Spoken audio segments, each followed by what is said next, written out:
Well, hi there. It's morning here in Southern California. It's a beautiful morning, and I'm here in my brick and mortar office waiting to see a client. I rarely do in-person sessions, but today I'm doing one. You know, one of the questions that we often get asked at Be a Wealthy Therapist is how to handle it when one has a managed care practice and they want to move from managed care into a full cash-paying practice. How do you do that? Some people think, well, why don't I just resign from all the managed care panels? But then what would happen to your income? And I want you to be wealthy. I don't want you to be poor. So let's talk about what you could do. The first thing I recommend is that before you even consider resigning from any panels, is that you go out and you start building your cash-paying practice. Do the marketing efforts that you've been learning here at Be a Wealthy Therapist and other places as well. Go out and start getting some clients coming in. Now what you'll find is that some of those clients may want to use their managed care insurance for payment.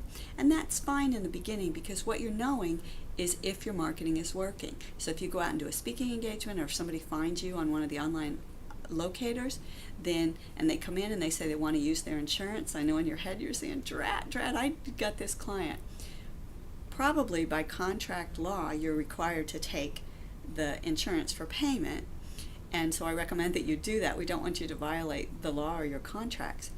However, when you start noticing that you are getting more clients from your cash paying practice building efforts, then what you want to do is write a letter to provider relations of the insurance company that annoys you the most, the one that you just can't stand. When somebody calls up and says, I have X insurance, you go, ugh. Okay, that's the one that you want to write the letter to, and you write it to provider relations and you ask them to put you on hold status for 3 months. Tell them your practice is getting more full and you'd like to be put on hold for 3 months. What that means is that you can then say to people that have that insurance, if they call up new clients, your existing clients you continue to see who have that insurance, but your new clients that call up, you will say to them, if they say, do you take XYZ insurance, you say, no, I'm sorry, I don't take that right now. And then that way you can start to build your cash pay practice. Now if use the whole insurance script that we've talked about many times before and that's in my book to say how you don't take insurance, but the bottom line is that you start building your cash paying practice while you're on hold with that insurance company.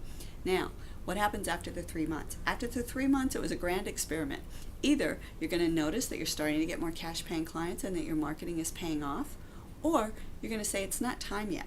And then you're going to write a letter to provider relations and do one of two things. Either it's not going well yet, you're going to listen to more of these audios and videos, and you're going to say, please put me on hold for another 3 months, or please remove me from hold, I'm ready to see clients again. Or if things are going really well, you can submit your resignation to the panel. Then you do it again with the next most annoying insurance company. So that's my recommendation of how to move from a managed care practice into a full cash paying practice. Looking forward to seeing you again. Take care. Casey Truffaut, Be a Wealthy Therapist. Happy practice building.